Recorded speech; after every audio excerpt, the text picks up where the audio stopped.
Your Excellency,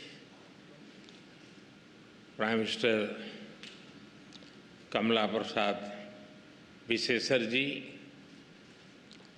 Honorable President of the Senate, Mr. Wade Mark, Honorable Speaker, Mr. Jagdev Singh, Honorable Ministers, distinguished members of Parliament, Namaskar, Suprabhat, good morning. I am deeply honored to stand before you, the elected representatives of a proud democracy and a friendly nation. I bring greetings from 1.4 billion people of India. I also bring warm wishes from the people of Ghana, the country I visited just before arriving here. I am humbled to be the first Indian Prime Minister to speak to you in this iconic Red House.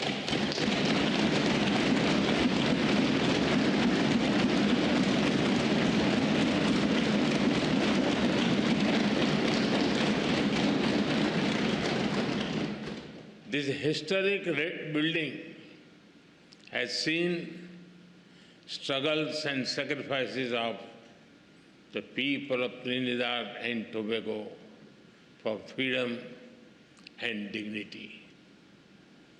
Over the past 6 decades, it has stood strong as you built a just, inclusive, and prosperous democracy. Friends, the people of this great nation have chosen two remarkable women leaders, the President and the Prime Minister. They proudly call themselves daughter of the Indian diaspora.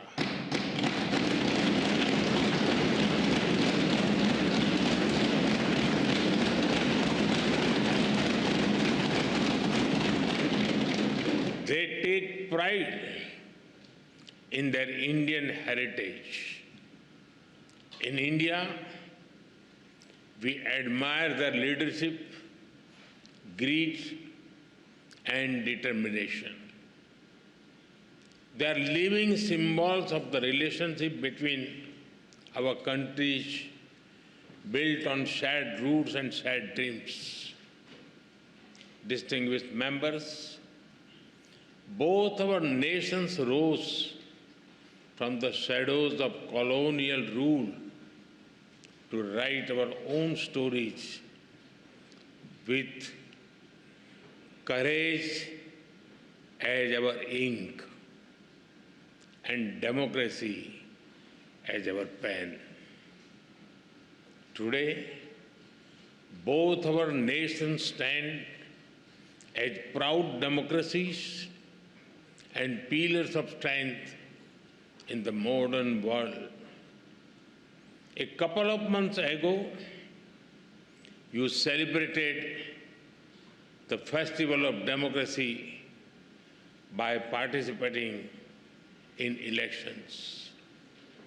I congratulate the people of this country for their wisdom and vision for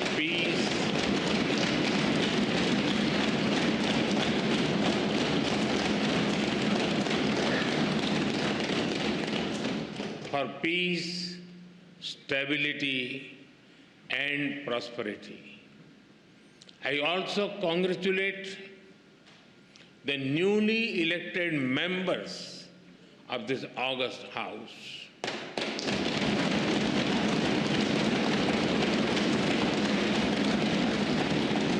I extend special greetings to Prime Minister Kamala ji for forming the government once again.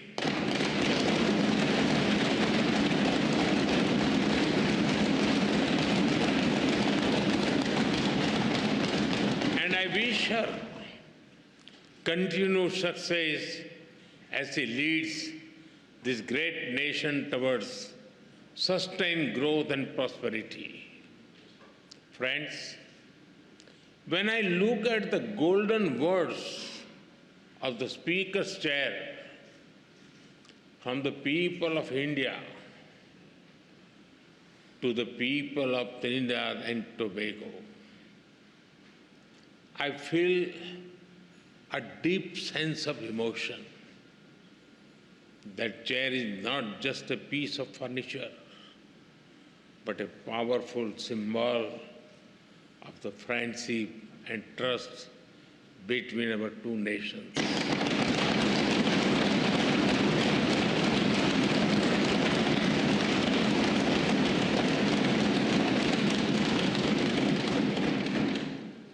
The words expresses the bond that one democracy feels for another.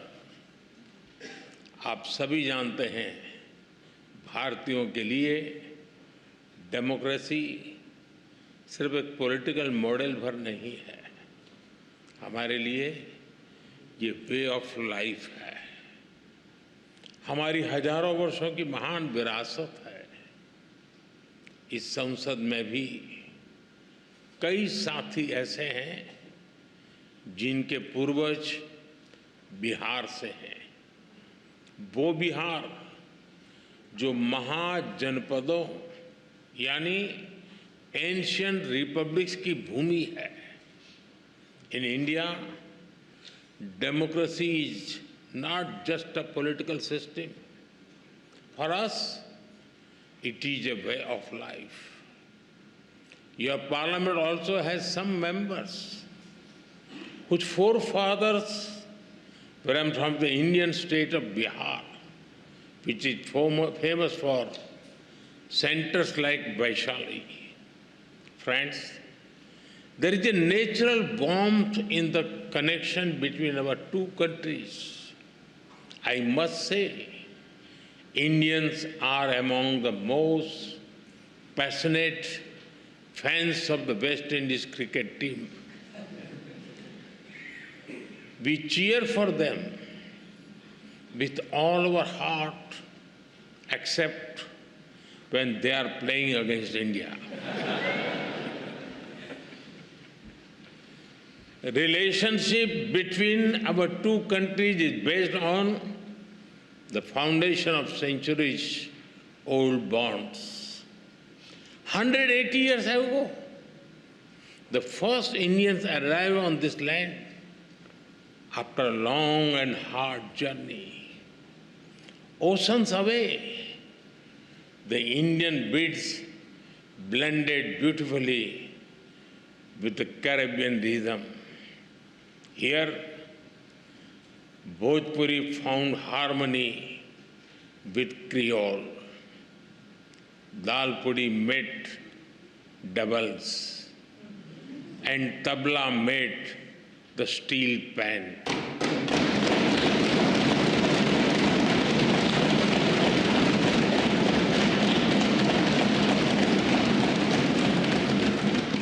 Today, the people of Indian origin are proud bearers of the red, black, and white flag. From politics to poetry, cricket to commerce, calypso to chutney, they contribute to every field. They are an integral part of the vibrant diversity that you all respect.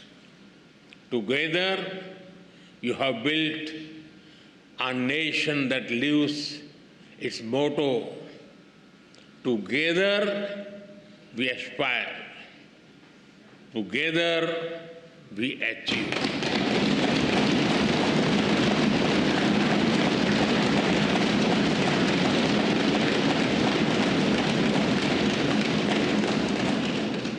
Friends, earlier today, Her Excellency The President graciously conferred upon me this country's highest national award. I accept it with humility on behalf of 1.4 billion Indians. Now, with immense gratitude,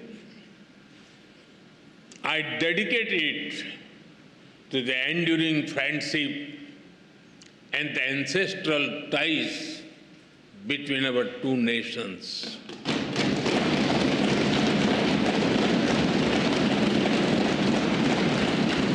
Friends, I'm delighted to so many women members in this House. Respect for women is deeply rooted in Indian culture.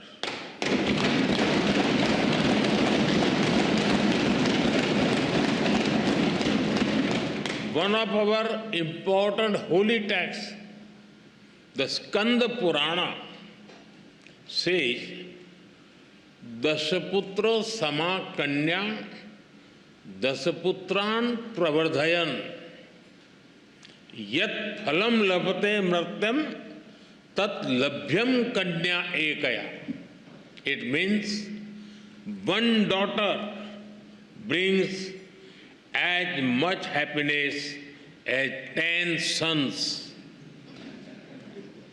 We are strengthening the hands of women to build a modern India. From space to sports, startups to science, education to enterprise, aviation to armed forces, they are leading India to a new future in various domains. Like you, we have our women who rose from humble beginnings to become our president.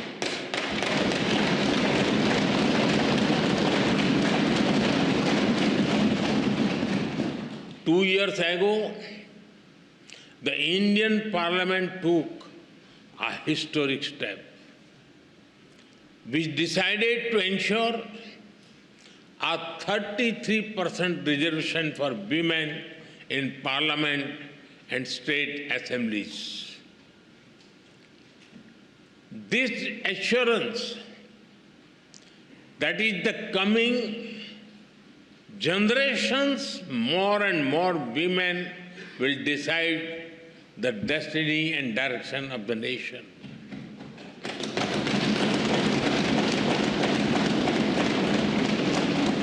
Women leaders are also thriving at the grassroots in India.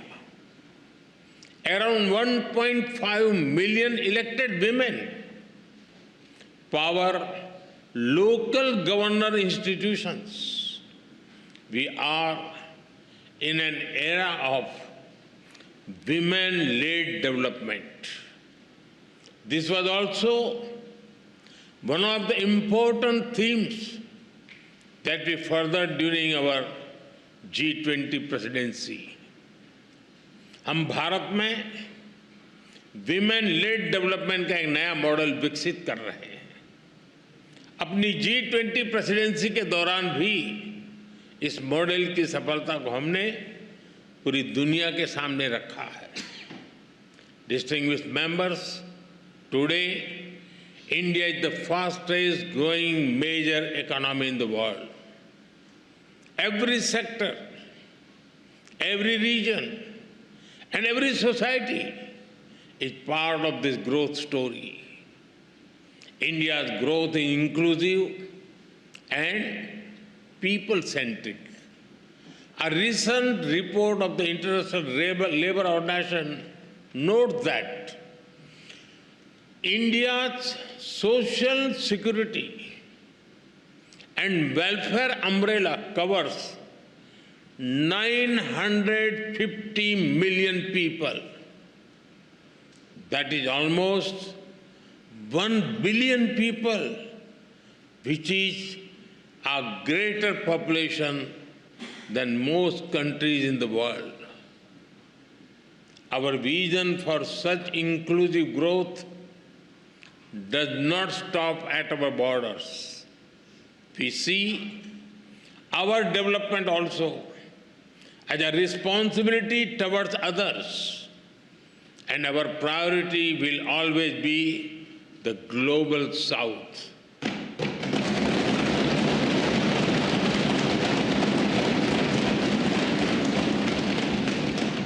With the same spirit, we are deepening our relations with Trinidad and Tobago.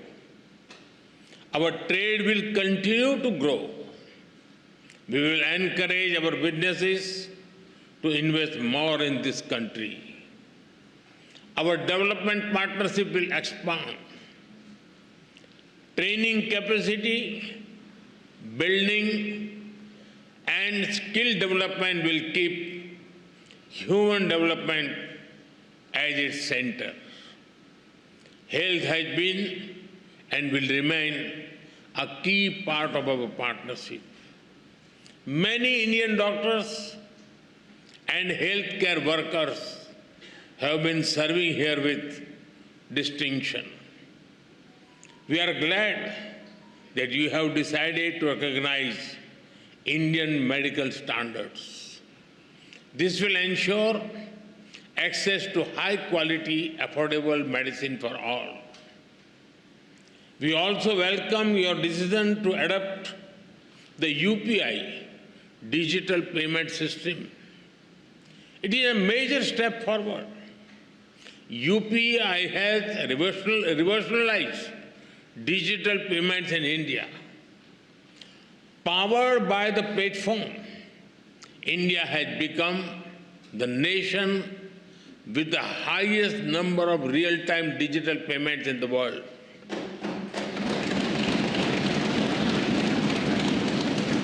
Today, in India, even the mango sellers have QR code. If you try to pay them in cash, they will ask you to use UPI because they don't have the change. We are also keen to collaborate on other digital innovations.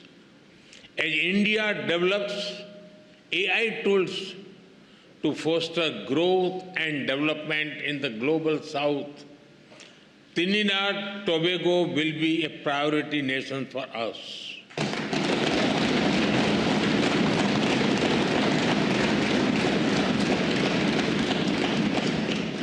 We will share our expertise in agriculture, horticulture, and food processing. Machinery from India will support your agro industry.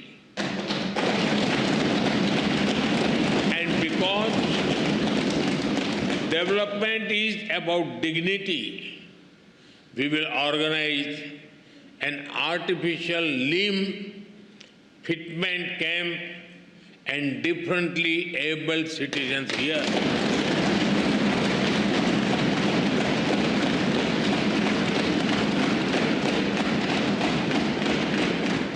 For us, there are no limits to our cooperation with you.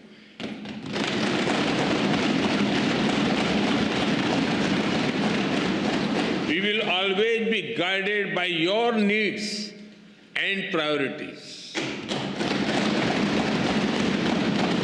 Friends, synergy between our nations holds immense promise.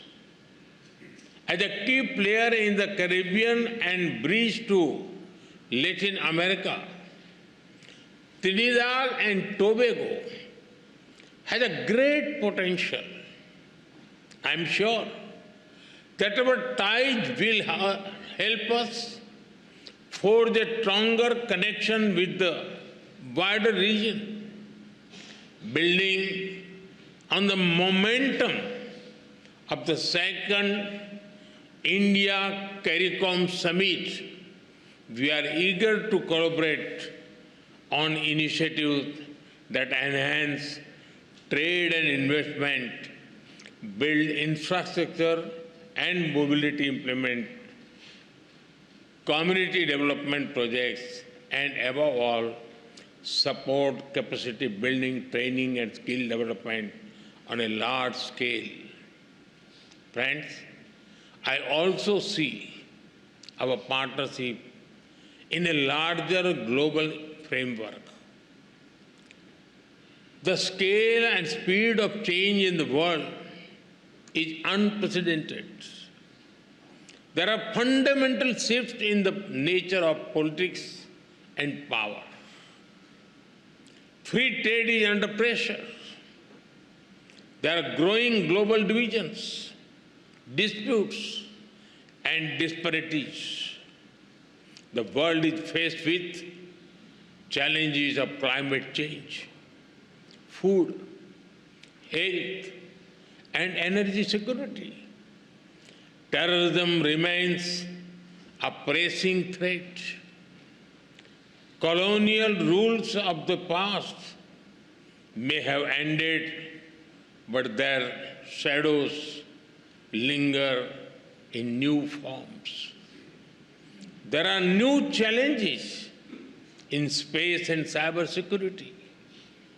Artificial intelligence is unlocking the new opportunities as well as risk. The old institutions are struggling to deliver peace and progress.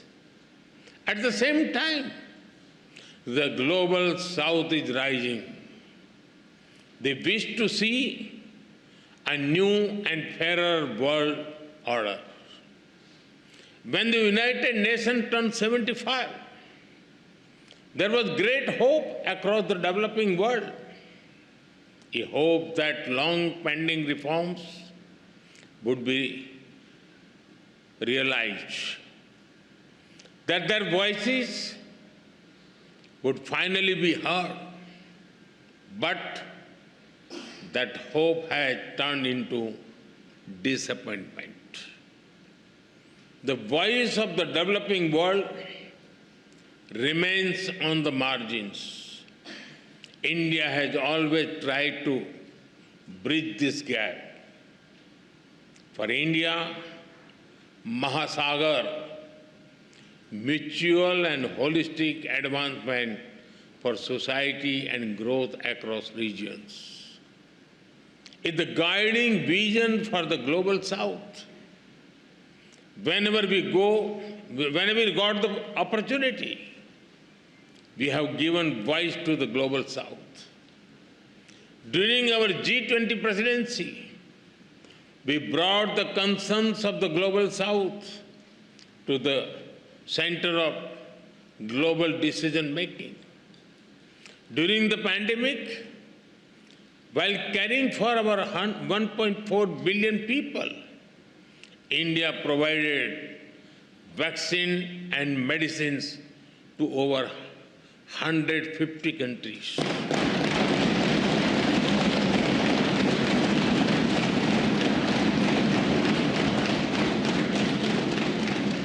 In times of disaster, we have responded swiftly with aid, relief, and solidarity. Our development partnerships are demand-driven, respectful, and without conditions. Distinguished members, it is time for us to work together to give the global south its rightful seat at the right table.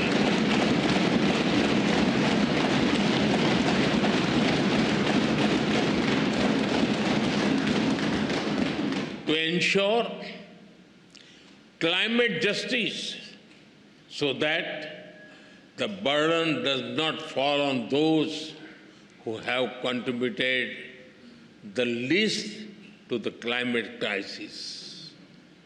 We consider Trinidad and Tobago an important partner in this endeavor. Friends, our two countries may differ in size and geography, but we are deeply aligned in our values. We are proud democracies. We believe in dialogue, sovereignty, multilateralism, and human dignity. In these times of conflicts, we must remain true to those values. Terrorism is the enemy of humanity. This very Red House has itself witnessed the wounds of terror and the loss of innocent blood. We must stand united to deny terrorism any shelter or space. We thank the people and the government of this country for standing with us in our fight against terrorism. Friends, our forefathers struggled, sacrificed, and had dreams of better lives for future generations. Both India and Trinidad and Tobago have come a long way on the journey to the future we have promised our people. But we still have a lot to do by ourselves and together. All of you, as members of the Parliament, have a vital role in shaping that future. From Ayodhya to Arima, from the Ghats of Ganga to the Gulf of Paria, may our bonds grow ever deeper and our dreams ever higher. With these thoughts, I thank you once again for this honor.